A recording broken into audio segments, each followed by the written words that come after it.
शिव पुराण शतरुद्र संहिता अध्याय 34वां सुनट नर्तक अवतार। नंदीश्वर बोले, हे सनत कुमार जी, देवी पार्वती की कठोर तपस्या से प्रसन्न होकर जब भगवान शिव ने उन्हें दर्शन दिए, तब देवी पार्वती ने उनसे उनकी पत्नी बनने का वर मांगा।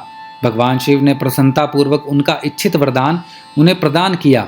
देवी पार्वती को वरदान देकर शिव जी अंतर्ध्यान हो गए और पार्वती जी अपने घर वापस आ गई। वहां आकर उन्होंने अपने माता पिता को सारी बातें बताई। तब उनके घर में प्रसन्नता छा गई और चारों ओर महोत्सव होने लगा। खुश होकर गिरिराज हिमालय ने ब्राह्मणों को बहुत दान दक्षिणा दी, फिर गंगा स्नान करने चले गए। एक दिन जब गिरिराज हिमालय गंगा स्नान हेतु गए थे, भगवान शिव ने सुंदर नट नर्तक का रूप धारण किया और मैना के घर पहुंच गए। उनके बाएं हाथ में शिवलिंग और दाहिने हाथ में डमरू था। उन्होंने लाल रंग के वस्त्र पहन रखे थे, पीठ पर गुदड़ी टांग रखी थी। ऐसे रूप में वे मैना के घर के आंगन में आकर सुंदर नृत्य एवं गान करने लगे। अपने डमरू को बजाकर वे अनेक प्रकार की लीलाएं दिखाने लगे। नगर के सारे वृद्ध, नर नारी और बच्चे प्रसन्नतापूर्वक उनका नृत्य देख रहे थे।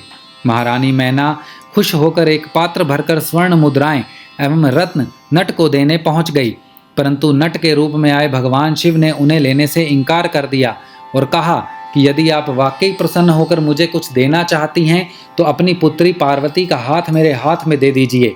उस नट नर्तक की बात सुनकर देवी मैना को बहुत क्रोध आया और वे नट को बुरा भला कहने लगी।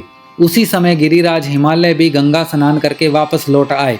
जब उन्हें इस बात का पता चला तो उन्होंने अपने सेवकों को उस नट को वहां से बाहर निकालने की आज्ञा दी। सेवक नट की ओर बड़े ही थे कि मायावर लीलाधारी भगवान शिव ने मैना और हिमालय को पार्वती सहित क्षण भर के लिए अपने दिव्य रूप के दर्शन कराए और अगले ही पल तेज कदमों से चलकर वहां से गायब हो गए। नट नर्तक के चले जाने के उपरांत देवी मैना और गिरिराज हिमालय बैठकर नट के विषय में बात करने लगे और उसकी लीलाओं की प्रशंसा करने लगे। तभी माया से मोहित उनको उस नट नर्तक के देवादिदेव महादेव शिव होने का ज्ञान प्राप्त हुआ। तब उन्हें बहुत दुख हुआ कि हमने अपने द्वार पर पधारे शिवजी का अपमान किया और उन्हें अपनी कन्या नहीं सौंपी। यह विचार कर दोनों बहुत दुखी हुए और अपने अपराध का प्रायश्चित करने हेतु भगवान शिव की आराधना करने लगे।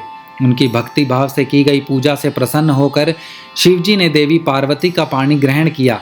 यह शिवजी के नट नर्तक अवतार का महात्म्य मैंने तुम्हें सुनाया। यह वर्णन सब अभीष्ट फलों को प्रदान करने वाला है। शतरुद्र संहिता अध्याय 34वां समाप्त।